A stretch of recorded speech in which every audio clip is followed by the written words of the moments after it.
Hello and welcome to the Women of Power show. I'm Laura Topper, and I'm very, very excited and humbled and grateful today to be with Reverend Dr. Christina Tillotson, who is joining the Women of Power show. I'm just feeling so overjoyed in my heart to be here with Reverend Christina because I know that she is an absolute educational power woman, an educational leader, somebody that has as a change maker, has changed the way that education happens in organizations, in spiritual organization. And this is from her heart as somebody that is guided to teach and guide and show others the power of who they are. So I'm just going to I'm going to read a little about Dr. Christina as I bring you onto the show because you're here. Welcome, Dr. Christina. It's so great to be here with you. And I'm going to read something about you on your website. I love this, that you are an expert with over 25 years of experience in facilitating online community and providing consulting services that assist individuals and organizations to facilitate effective, life-enhanced community online. And I feel for you that community is such a driving passion and force for what you're doing. And you have this beautiful then harmonizing of you providing Tai Chi classes, which is the form of non-martial movement that you're an expert in, and that you work with Tai Chi to harmonize and to bring people back to the knowing of who they are. And I love this mix that you're online and then you're offline doing these amazing movements. It's like, I can imagine you now. Welcome here. Thank you. Well, this is the room that I teach my Tai Chi Chih classes online in. Wow. So teach them online also. So, yeah. Welcome here, Dr. Christina. Thank you. It's an honor to be here.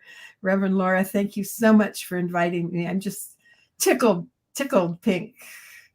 I've got God bumps being here. Oh, I feel it too. Yeah. And you know, I don't think we did communicate much when you were at her. Dr. Christina initiated the Holmes Institute online learning program in 1996. Well, no, I initiated the certificated Science of Mind classes in 1998 online, and I started them, and it was in a chat room on dial-up. And then when I became a minister in 2003, because I was an expert in online education from lots of experiences before I started the path to becoming a minister. They created the job of distance education dean for me for the Holmes Institute, which is our accredited master's degree program in consciousness studies. They created that position for me because everything at that time when I went through, it was delivered on tapes and on paper, and I had been part of the migration of the internet from education from the Defense Department to education for a nonprofit in Washington, D.C. in 1995. And so I had been the Western Regional Training Manager for an educational software company before that. So I had all this online experience. And so they created that job for me. Thank you to the amazing Dr. Kay Turner. She was in charge of education at United Church of Religious Science at that time. And she says, well, we'll create a job for you because you need to be made the dean. So, oh my word. And so then I took over a lot of the stuff that the presidents had been doing, with the online, with the professors and creating the courses and stuff, because I was the one who had the expertise. So I was just really thrilled to get to share that for all those years, and to get to interact with people like Emmett Goswami, who who was in What the Bleep Do We Know, and has written, he's written at least 20 books, and he wrote them all Yeah. out in longhand. And I was teasing him about that. And my favorite picture is we were at a retreat for the new students, and back at that time, a lot of the distance professors came, and so I have this wonderful picture of me dancing with Goswami, and I so much treasure that. Oh wow! You drew in so many people to that educational experience that, I mean, I experienced Dr. Goswami, Well, and I didn't start that program. I took it from tapes and paper to online, 100 digitized everything, and then added a whole lot of new classes and professors during my tenure there. and that's, isn't it true? Do you not believe that I say this, I don't often acknowledge the things that I've done in the past, and kind of, but the idea of taking that program from tapes to paper, which sounds so archaic, because now somebody that's born in this generation would think, oh, that's just like Stone Age. But you did that, and that was how we operated then. And you were part of that transformational process for I actually understanding and writing a program, and then bringing that into where you can use it, and now it can be around the world. Well, what touches my heart about this whole COVID thing is that I've been preaching the efficacy of online education since 1995, when I first started lobbying what was then United Church of Religious Science, that they should let me teach online, and that they should get online. And I was a practitioner at that time, and practitioners aren't allowed to do that kind of thing. And it took me 3 years to convince them, but my first online class was in 1998. And Patricia Watson, who was on your podcast last month, she was in that first class. Oh, in a chat room on dial-up. Yes, that screech in the back. So what is it about community that really, really sparks you? What is it about that community building that sparks you? Well, I think humans were made to be in community with each other. That we don't thrive if we're just off on the mountaintop by ourselves. We need to be in community with each other we can, we get all this information from the universe or from the internet, but in community with each other, we make meaning for ourselves out of it. Yeah. And I think that I used to teach a bunch of science classes for Seaside Center for Spiritual Living, where I'm still one of the ministers. And I created this class about the biology of belief through Bruce Lipton's work. And what he said is in our evolution, when single cells got so how does he say it? The environment got so bad that they couldn't exist by themselves, so they actually got together. Okay. And that actually started the evolution of everything, of you and me and everything. And so it's in our DNA to get together and to connect with each other. And I actually wrote an article for Science of Mind magazine. It's in the April issue. I hope you've all read it. If not, get it. And it's on my website now, enhancing.com, if you want to read it. But it's does the internet have a soul? And the reason that I think it does is because it's all about connection. From the smoke signals to the hieroglyphics in Egypt to telephones to now the internet. It's all about connections. Humans have always wanted to connect. And what I love about the internet, and now AI, which is a whole other thing, is that it allows us to connect. I was just so excited that in my first online practitioner class. My first practitioners graduated in 2003. And, we had Patricia from Nova Scotia, who was on your podcast last Oh, month. yes. We She's had, here now. Hi, yeah. Patricia. It's great to be with you here. Hi, Patricia. Hi. And Ogla from Puerto Rico, who is now one of our amazing ministers who runs around to places like Cuba and Nigeria and teaches science of mind online and in person. So the internet has made that available.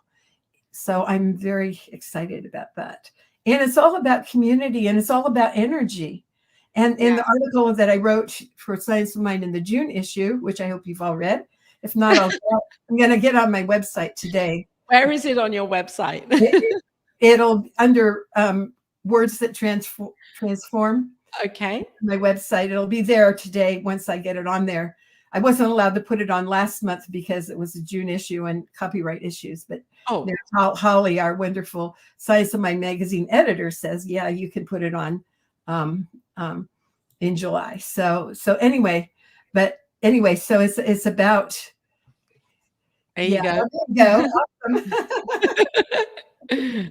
Yes, and then if you go down, you'll see about an excerpt from the one about Tai Chi Chih, because it's all about connecting. It's and when we're connecting, and even in the Tai Chi Chih moving meditation I've been teaching for 30 years, it's still connecting with each other in community. It's connecting with the universal energy. It's all about connections. Whoops, I can't hear you. Oh, did you know that when you were, I'm going to take this off now. So this is Dr. Christina's website. I'm just going to put your banner up here for there's your website address. So anyone that's watching, welcome in. I don't know what to say first because there's so many great things happening here. We have Dr. Christina Tillotson. This is her website. You can visit and you can see this article and all of the other amazing information on the website. Actually, the address of the website is enhancing.com. I don't know what that is. Oh, where did that come from? Sorry, that was oh, okay, let me take that. That was Lindsay's. Okay. I'll change that. That was from the other day. Okay, yeah. Anyway, so did you know when you were working in the world of internet kind of, creation, that community would be such a large part, an aspect of why you were doing it? Did you know that? Yes, I consciously. So in 1998, when I started the online program, back then there were a few education things online, but not too many. But they were all not in real time. And you read something and then you write a paper and all that stuff. And I thought that I wanted to have community, and so I made them in real time. And Patricia, I think, Ogla came at 3:00 in the morning her time, and I think Patricia, it was pretty late. It was not quite that late her time, but I thought that we needed to have community. And even though it was in a chat room, it's all energy. It's all God energy. Yeah. So even if it's at a text chat room, if you're together in real time, it makes a difference. Yes. And so I started it, and it's just always been that way with the online classes for Centers for Spiritual Living. And I feel really vindicated because after COVID, now everyone knows they have to teach online. And I've been preaching that for 25 years, and now I feel vindicated. Right. Well, you're preaching it. It's kind of allowed it to happen. I'm also very patient. Yeah. I'm very the power of treatment and intention. Right, exactly. The power of intention and treatment, and refusing to say it can't be done. Yeah. To take any. I refuse to think that anything can't be done. So you are a trailblazer. I think you are a trailblazer. I know you are a trailblazer, and that piece that I'm really interested in of being determined and not giving up. I'd really love to talk about this for a moment. When things look like they're not going the way we want them to go, or I think, oh my gosh, what's the point of carrying on? I'd really love you to share on that, because I think what you have done and what you continue to do is you're a trailblazer, that intention to move through even when it looks as if it could never happen. What would you, how would you, I'd like to hear your piece on that. Okay, I'll go back a little bit. Yeah. The night I got widowed, I got the call to ministry the night I got widowed. And I could have either killed myself or I could have answered that call to ministry. So I chose to answer that call. And as I answered that call and I started creating the online program for what was then United Church of Religious Science, I felt like I was having purpose in my life. Yeah. And I felt no matter what happens in your life, if you have purpose, then you can have a life of what's the word, joy and energy, and feeling the energy of the world and community and all that stuff. And in COVID, I was well, I'm kind of an introvert anyway, so I'm just happy being here in my online teaching room, just doing stuff on the internet and connecting with people that I forget what I was going to say. What was I go. No, I think this is amazing what you've just shared, because something happened that was not what you would want to happen. And it sparked you into realizing that you had a calling and a mission. Yeah. And it did. And were there times even during that, even on the journey and the adventure of that, where you felt that, how can this ever happen? How can I really reach thousands of people around the world through the internet with what's in my heart? I didn't really ever think it couldn't happen. Okay. There are a lot of technical issues, miraculously and Patricia will remember this, miraculously in 2003 with my first online practitioner 2 class, video conferencing got invented. So we were able to do some of the things on video, some of our connections on video conferencing instead of just in a chat room. Yes. And I was so grateful. I want to do a shout out to Ray Marvin. He's a big, amazing person in the movement forever and ever and ever. And before there was video conferencing, and before there was freeconferencecall.com, we were able to have 2 conference calls every quarter with my online practitioner students, because Ray gave us for free what was called back then a phone bridge. So it's like, all these technological issues and all of these things that hadn't been invented yet. Yes. Somehow I'm just so grateful, because especially the larger Science of Mind community, there were people like Ray who were stepping up to help me. And then the late amazing Noel McGinnis, who actually is the one who got United Church of Religious Science online after we both lobbied for many years to do that. He gave me a chat room, because those didn't really exist anymore back then either, without paying an arm and a leg. So things have, I'm just so thrilled how things have evolved, but I'm also, it takes a village. Yeah. The village. None of this would have happened. I'm thinking of people like in the old days, like,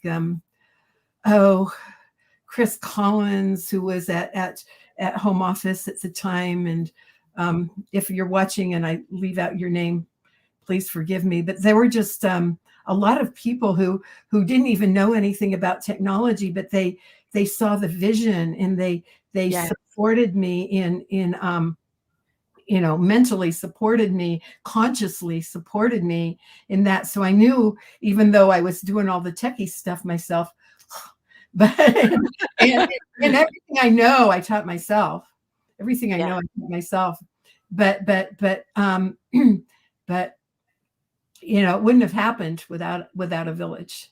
It wouldn't have happened. So So you were kind of building community. You're building community internally yeah, and externally yeah. with, yeah.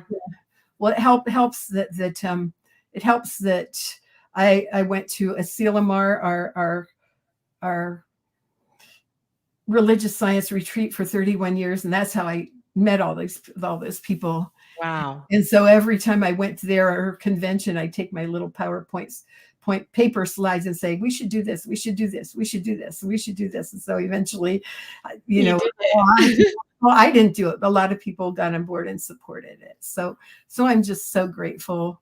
Shout out to Bob Gale, if you're watching, who was president at the time and supported all of that. Although back then, no one knew anything about technology. So, but I also have to acknowledge my late husband, John Schill, who was very interested in getting home office into the modern world. And they were all on what are called mainframes back then. And they were spending $100,000 a month on those mainframes. So John took it, and John and a ministerial student who was a friend of his, Russ, and I wish I could remember his last name, Russ, if you're watching, hi.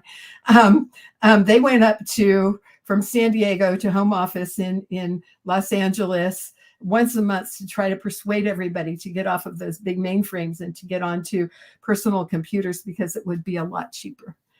And eventually they did. Oh my word. Yeah.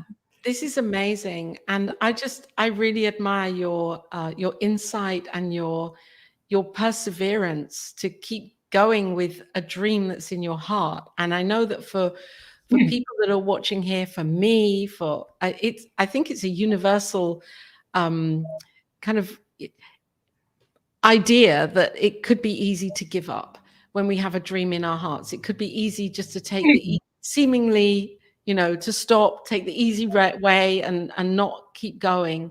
What would you say, Dr. Christina, to anybody that's maybe in the midst of that kind of thought process at the moment?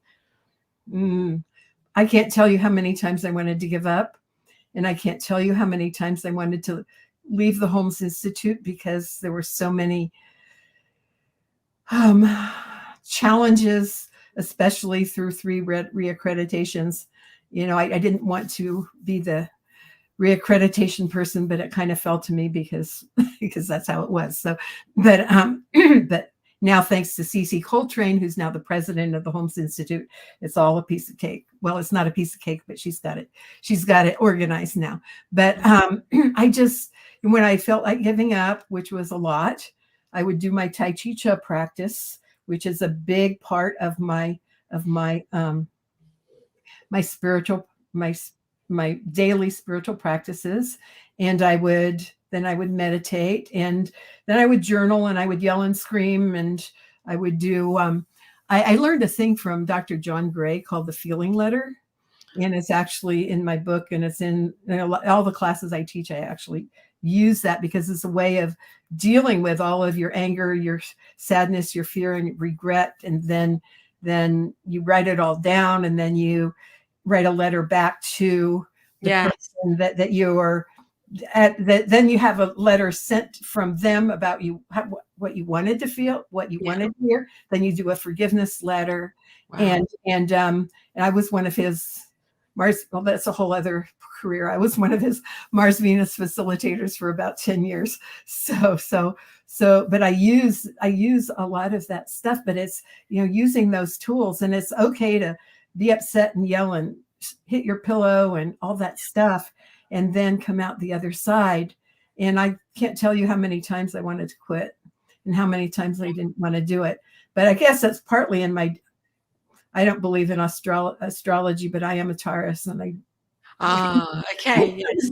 I kind of, and somehow I just got this in my DNA that you just never give up, no matter Yeah. what, no matter what. And so, yeah. Yeah, and I love the way that what you've just said, because you're using spiritual practice Right, get through the feelings that you're feeling, and right. realizing that it's just a thought and that can be changed, and spiritual practice. So how I mean, maybe this is not a relevant question, but I just feel to ask this: how has spiritual practice really changed your life? Oh, Or it's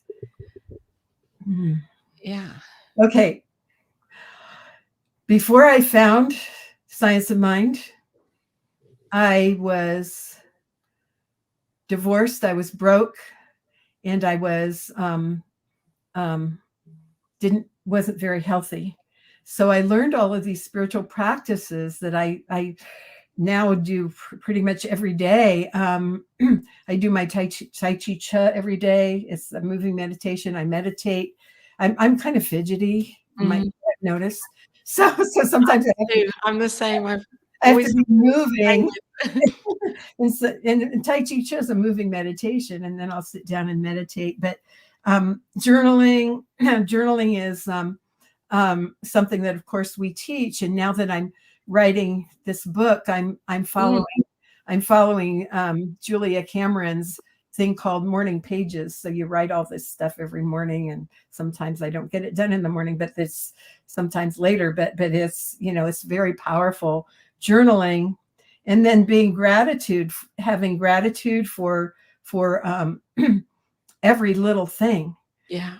Every little thing. Like when I fell like 5 years ago, and I couldn't um, type, couldn't do anything. I just had to be grateful for, and I could do my Tai Chi with my big purple cast on, but I was able to just be grateful for everything. And now I'm, thank you, hands, thank you, wrists, Yes. thank you, God, and people, like, and gratitude. Like one of my online graduates who lives near me came over, and I was teaching my Holmes Institute class online, and I couldn't type. She came over and did all the typing for me. Oh, that's so beautiful. And so that's community too. Yes. And then, of course, our usual prayer and meditation is, of course, spiritual mind treatment. Every day I get up and I say, I learned this from Edward Viljoen, our former spiritual leader, who said, who had a convention, he started his talk with saying this 100 times. There's one life.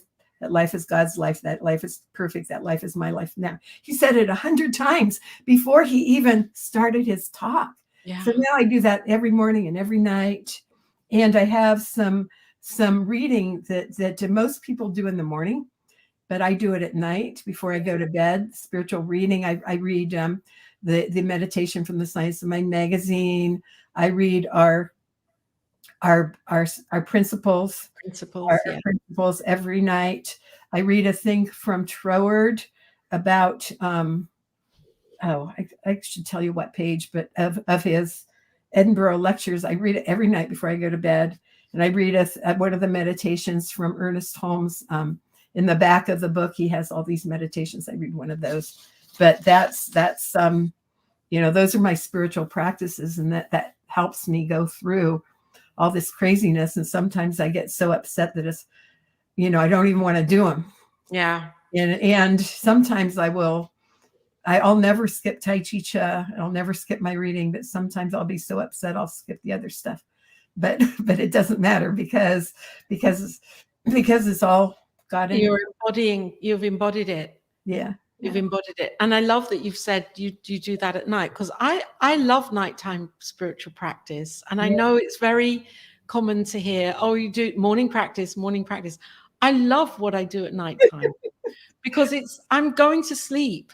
I'm going to go to sleep just after I've done that. And yeah, that's what carries, that's what remains, you know, I'm remembering that yeah, as, yeah, yeah, yeah. yeah. And and of course I have, you know, my practitioner who I talk to every week, who I got to do a shout out to Reverend Dr. Lloyd Tepper, because he's my Oh, practitioner, and he he's the one who actually started. He and Bob and Obadiah Harris and um, Ken Lind and a couple of other people actually started the distance program for the Holmes Institute back when it was on tapes. So it's very wow. cool, you know. And so if you're, you know, no matter how great or ungreat your life is, you know, talk to your practitioner regularly, you know. Yes. And even if for whoever's watching right now or listening, even if you don't have a practitioner, it's finding that person that you can align with, that you can feel safe to share and know that they can hold that knowing of you that you can't see for yourself. Yeah, yeah, Yeah. yeah, or have a prayer partner, or Yeah. yeah. Yeah, being, and you know, and all of us ministers are practitioners, and one of my joys is to support people in their spiritual growth, and but you know, we're all in this together. Yes. And at one of the centers I used to attend, that every time we would talk about practitioners, we would say, if there's something going on in your life that you need assistance for, see a practitioner. If there's nothing going on in your life, see a practitioner. Yes. Everything great is in your life, see a practitioner Your practitioner. Yes. or a minister Love who's, you that. know, serving that. Yeah. Wow. Dr. Christina, I'm so now you've done what you've done, and it's so beautiful. And there's a groundwork and foundation now for students around the world to tap into and to actually learn from these teachings. And what happened, because I know that now you're not with Holmes Institute, and we were talking about this before we went live about, oh, what happens when you suddenly, it's like, okay, and now what? I'm seeing myself differently. I'm reinventing Mhm. and discovering new ways to be in this world with your work. What is that? How's that Well, appearing for you? well, now that I'm retired from being the dean of the Holmes Institute, I'm very grateful to not have to ever deal with that reaccreditation again. And I'm very grateful that all this stuff, it's in such good hands now that I don't have to worry about it. One of the reasons I stayed when I really wanted to quit was that I was afraid that, you know, all my work would go to waste. But now, after a couple of years of some ups and downs, it's in really good hands. So with Reverend Dr. C.C. Coltrane as the president. So I'm grateful about that. So now I'm still at Seaside as one of the ministers, and I still teach through Seaside, and I'm on the platform once a month and as the assistant, and I speak occasionally. Check out my New Year's Day talk, opening to expanding energy. It's on YouTube. You can Oh, find I love that. I'm going to write it. that in here. It will be on my website as soon as I can figure out how to cut it to just my part of it. You know, for the whole service is on the Seaside website, and I'm trying to cut it to where it's just my talk. So one of these days when I figure it out, I'll one of the things I do is I spend all my time trying to figure out. Oh, technical. Yeah. So anyway, so I'm writing the book that my Holmes Yes. Institute students, I taught a class about facilitating virtual spiritual community for 12 years. And I told them some of my history, how I got into all of this. And they said, you should write a book. You should write a book. It's like, and when I was the dean and was dealing with all these online practitioner students, which I love and I miss them. But, you know, now I'm writing this book. And so I have a whole new purpose in life. And it's, you know, to continue to teach. And I have my enhancing.com is my website. You can see all that stuff Yes. for all that crazy stuff I'm doing. And I'm, anyway, so now I have time to do this book. And so the book is called Connecting Souls, and the subtitle is Transcending Loss and Finding Purpose in the Digital Age. And the it's an inspirational story of two soulmates who are visionaries at the dawn of the internet in the age of spiritual enlightenment. And it offers heartfelt, this is my elevator speech, by the way, I'm practicing. Yes, I was going to say, please read it out. I'm reading it. Good. It offers heartfelt inspiration and practical tools for readers to transcend loss and discover meaning and purpose in their own lives. And so even that's an example of, I actually got a book deal first time out. I got a book deal in January. I spent 2 years trying to learn how to write because I didn't know how to write. And now I think it's one of the things I do well, and how to write a book. And I spent 2 years taking all these classes and stuff. And so I sent it out to my proposal out to three publishers, one of whom was through a friend of mine. There's that connection. Yeah. And so I got a contract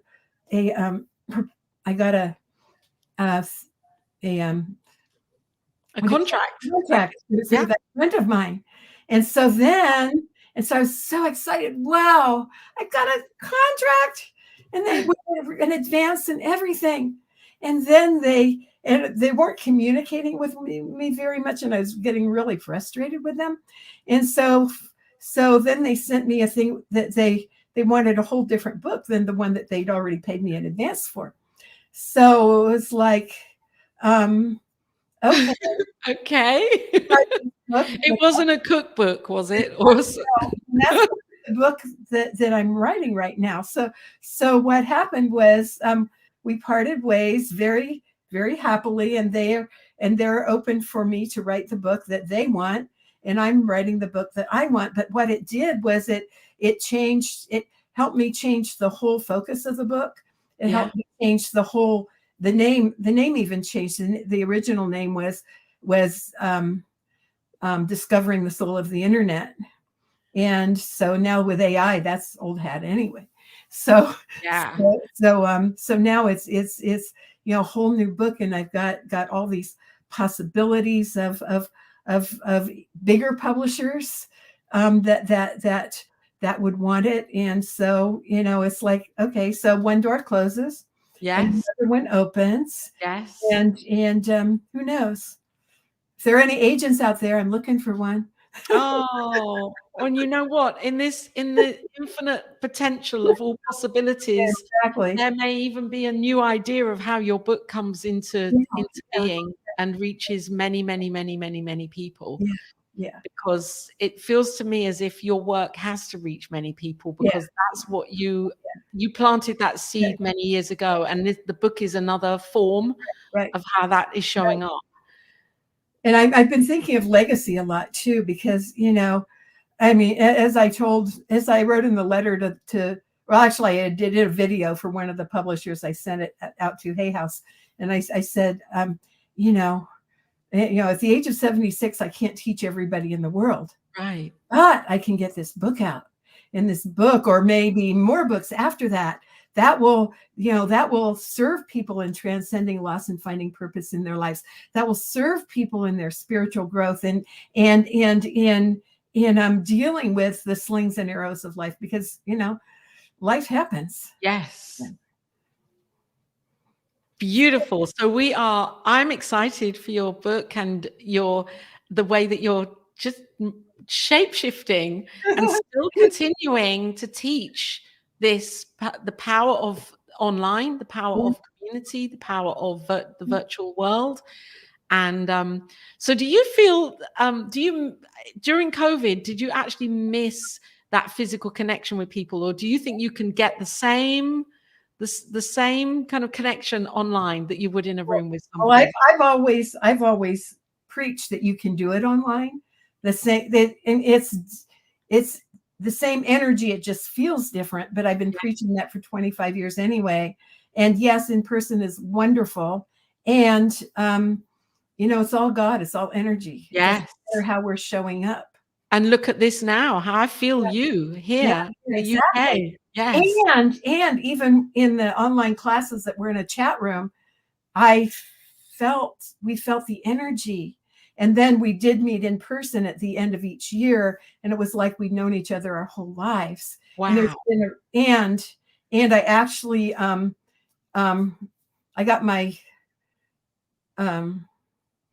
first doctorate at Emerson, and I used the project that I had written for the research class, for the Holmes Institute research class, back when you had to do a whole project and research it and everything. And so my hypothesis was that you could experience spiritual community as effectively online as in person.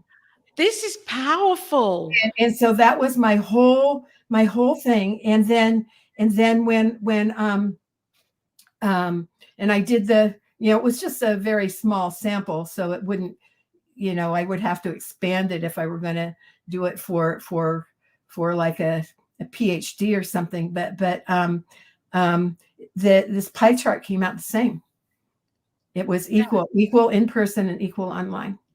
And so back, and Roger Julien, if you're listening to this, when he was the president of the Holmes Institute, there was some scuttlebutt about, well, why do we need an online part of ministerial education? And I think it was Roger, or I can't remember who, but I think it might have been Roger, who actually used my research project as a reason why we should keep the distance program for the Holmes Institute. That is so powerful. And thank you, Dr. Roger, Julien, for being so aware and tapped in then, because it's people like me that had that opportunity from the UK to actually then say, yes, I can do this program. Yeah. And if anyone wants to, I'm not teaching online through Center for Spiritual Living anymore, but I am teaching online my own stuff, and through Seaside Center for Spiritual Living. But my next class online is going to be around my book. So it's a whole class about transcending loss and finding purpose. So it's on my website. It was going to be on Wednesdays. I'm going to change that because I have another class on Wednesdays. So what is that piece about transcending loss? That's because of your experience. Well, yeah, but any loss, like, like if you lose a book deal, or if you lose a contract, or even lose faith, like through COVID, a lot of people were losing faith in the universe. Yes. Their faith in other people. And so it's a catalyst for finding that, for transcending loss and for finding purpose. It's not everything, of course, because there's millions of stuff around that, but it's the stuff that I've learned and really want to share with other people about that. That is so powerful, so beautiful, and I love that it's transcending loss in the digital age, because we can find that connection online. Right. Yes. And one of the other things I wanted to, I kind of go from here to there, so excuse me. That's okay, because so do I. So, but I found, when I was teaching online for Centers for Spiritual Living, I found a lot of community in my classes, and my and now almost all my friends are my former students or ministers. Yes.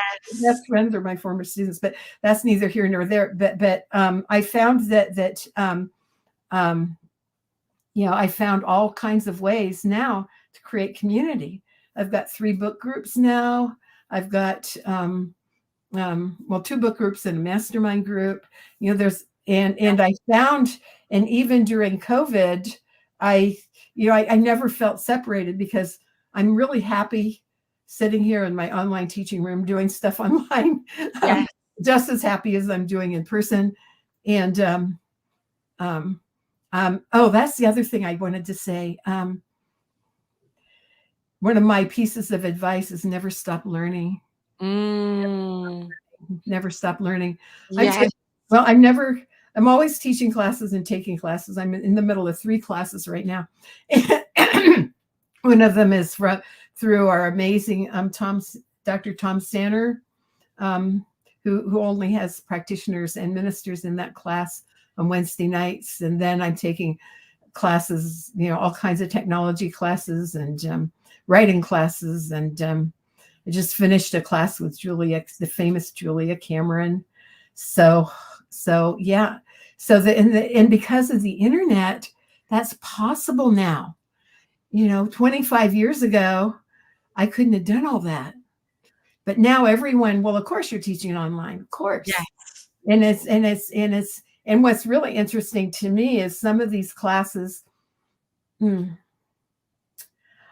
I could teach them a thing or two about having community online. And in some of the other classes, they do it really beautifully. So, Yes. um, And so to me. it is a learning curve, isn't Yeah, it? To yeah, how to have community online, even if we're community orientated people, yeah, there's still an art to creating that safe container and yeah, space online, and to attracting people in. yeah. That's the other thing. But I am going to create a class, since the class I created for the Holmes Institute, facilitating virtual spiritual community, is my copyright. I'm going to actually create a version of that class for the general public too. Oh, I'm signing up. Yeah, but not Yeah. right now. Right now my big focus is my book. Yes. And that book is it's all in honor of John, my late husband. So It's beautiful. And I'm excited because I know that you're going to come back and talk about your book as it evolves. I'd love that to have. Maybe you could share some of it at some point, and yeah. little teasers for people to understand Yeah. what you're writing and hear what you're writing. There are a couple of teasers on my website. And Okay. I'm adding more.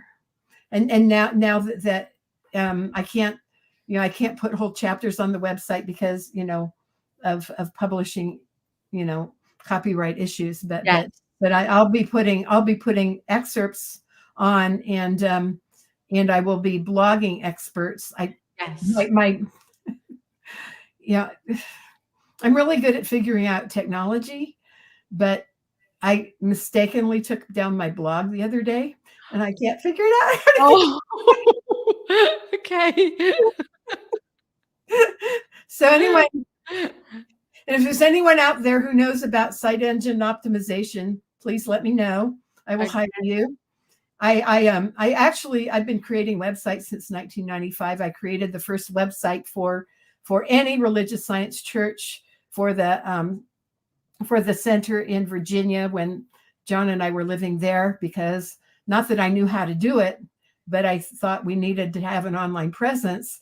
And I did that because I wanted to show the powers that were at the time that, why they should be online. So it took me 6 months to figure it out, but I figured it out and I did it. And I can't remember what the point of this was, but it was. You were talking about, SEO and. Oh, right. Okay. So back in those days, then I started making websites for other people. But back then, for the site engine optimization, for people to find you, all you had to do was put a bunch of words in your content.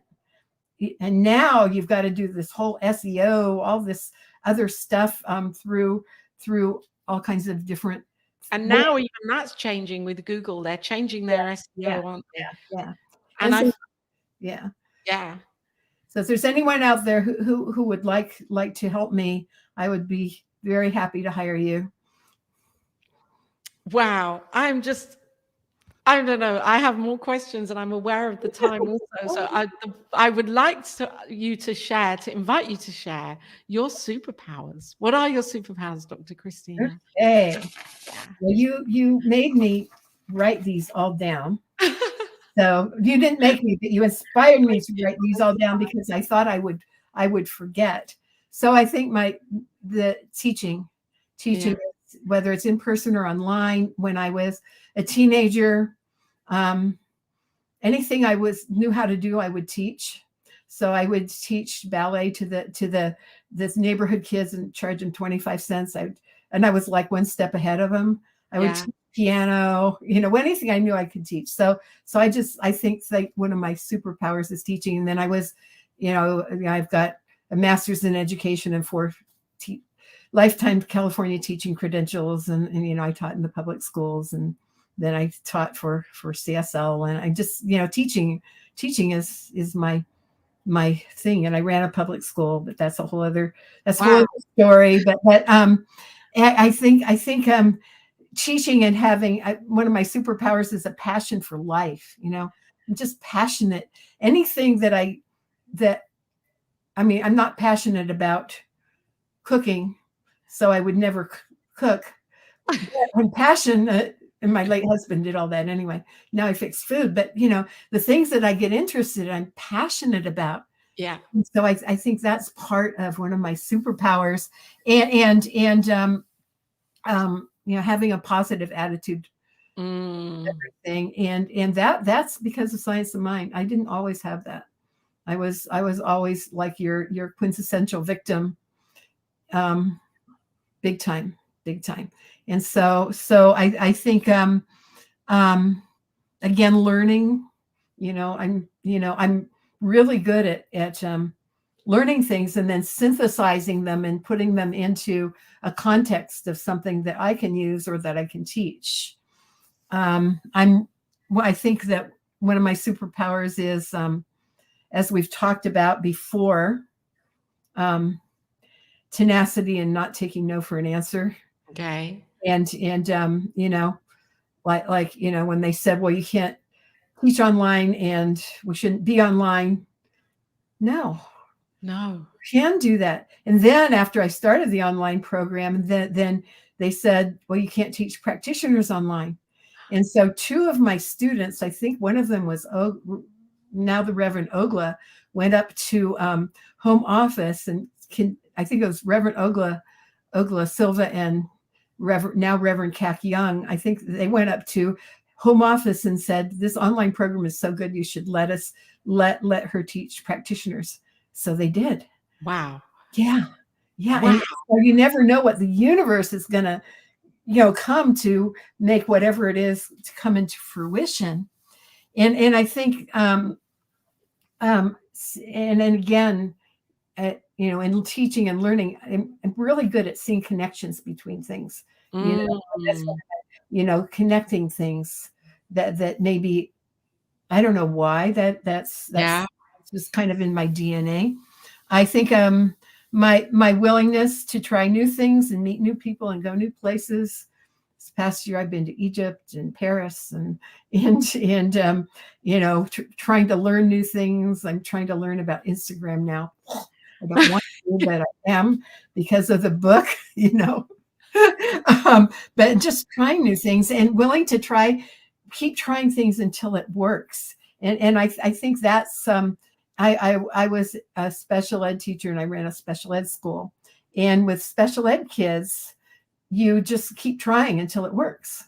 Wow. And so I think that's kind of gone into everything I do. If it's technology, I just keep trying until it works. If something doesn't work, it's not because I'm a bad person, or if I meet a guy and it, since I've been widowed for 25 years, if I meet a guy and it doesn't, and it's not a match, okay, that didn't work. Yeah.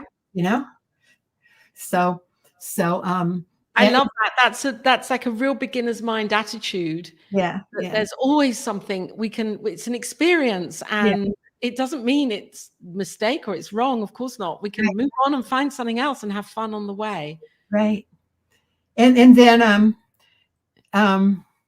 willingness to be flexible. Yeah. In all these slings and arrows of stuff. And, when you get widowed suddenly and your soulmate's only 54 years old and you had no idea that the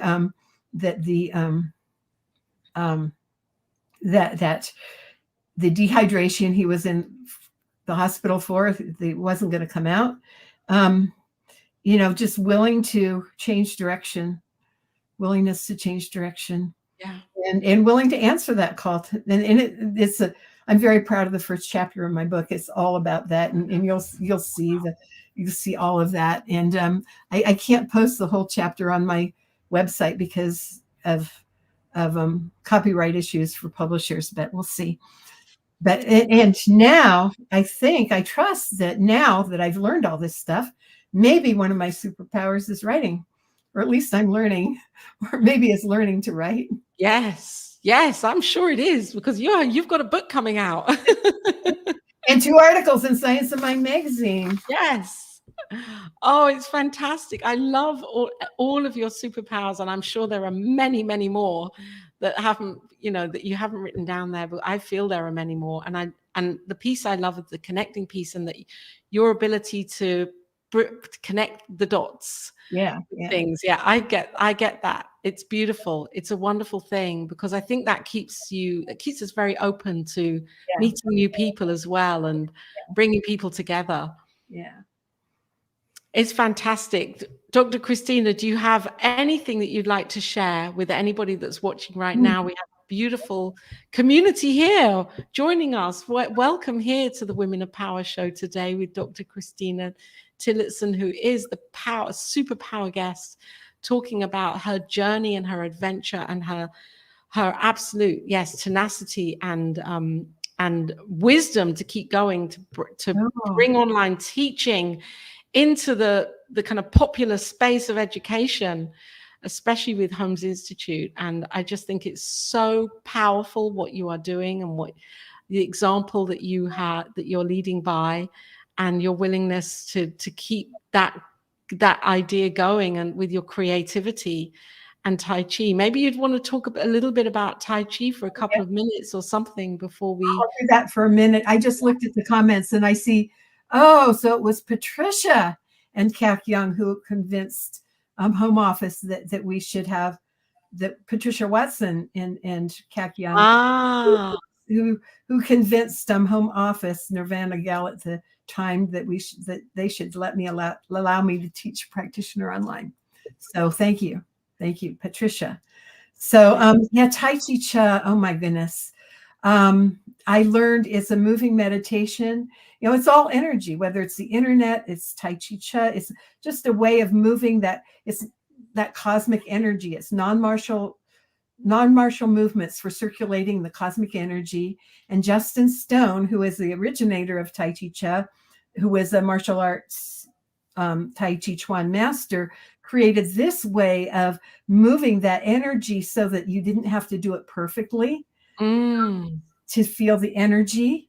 And so now I'm really excited. If anyone's going to the Sora de Silomar, I get to teach a Tai Chi Chih workshop there. And I've been teaching it for 30 years. The blessing of not working for Home Office anymore is now I've got like 4 Tai Chi Chih classes, one of them on my patio from students who asked me if they could come, and a couple online. And it's all on my website. There's a new one starting online in September on Mondays at 4. And Patricia was in the last beginning one. And so it's, whenever I get frustrated, I just do a little Tai Chi Chih. I just, and when my cat died, my 21-year-old cat died in January, I'm doing Tai Chi Chih over her ashes, and I'm doing it as she's in the process of dying. And I do it over my late husband's ashes when on our anniversary and those kinds of things. And I just find that, and yesterday I had a car problem, and I was waiting for a lift. I had to go teach my Tai Chi Chih class, and my car wouldn't start. And so I had to get a lift to go to teach my class.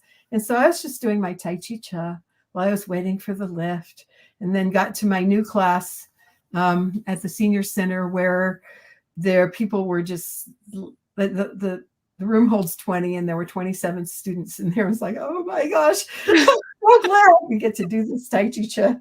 And, yeah. And I just it's part of my ministry. It's a way to share this universal energy that, you know, we teach in our classes. And, you know, I can't call it God in my senior center and community center classes, but they know it. And that's so beautiful because it's not with words, it's Yeah. movement and breath. So you're not having to teach as Right. if you're teaching people from a verbal perspective. Well, It's I am, yeah, I'm speaking the movements, but yeah, the yeah, actual movement is, yeah. yeah. And I have a whole chapter in my book from ballet to Tai Chi Chih, because my goal in life was to be a ballet dancer. So it's kind of interesting how life changes too. It's fantastic. I'm so excited that you're here, Dr. Christina, and so grateful. I'm the one that's humbled for you to be here on the show today and sharing and inspiring me, and I'm sure inspiring the viewers to keep going with their dreams and keep going with their purpose, however out there it may seem or land with other people. To keep going. And you're such an example and a light of this. Thank you. Thank you. Thank you for being here. Thank you. Really. Yes, thank you. And Patricia, thanks for the shout out to Seaside Center for Spiritual Living. Yes, I'm still one of the ministers there. I'll be on the platform on Sunday. There you are. Thank you, Patricia, for joining us and for connecting us here right now. Patricia Watson, for coming on to the show a few weeks ago and for connecting me with Dr. Christina. Thank And you. I just love how life unfolds. Yes. It reveals itself so perfectly. And it's all about connection. It is. All about It is connection. all about connection. To spirit and to each other and to the universe. So thank you, Dr. Christina. And we look forward to you. I really will look forward to you coming back onto the show. I would be honored. Great for you to come back and to talk about the progress of your book and any other inspirations and work that you're doing in the world. It will be really beautiful for you to come back. Thank you. And that is it for today. Love and blessings to everybody watching. Have an amazing rest of your day wherever you are on this incredible planet. With the heart desire that you have, keep going, keep going, keep going, and know that you are loved all the way along this beautiful adventure of life. Thank you, Dr. Christina. Thank you. Thank you, Reverend Laura.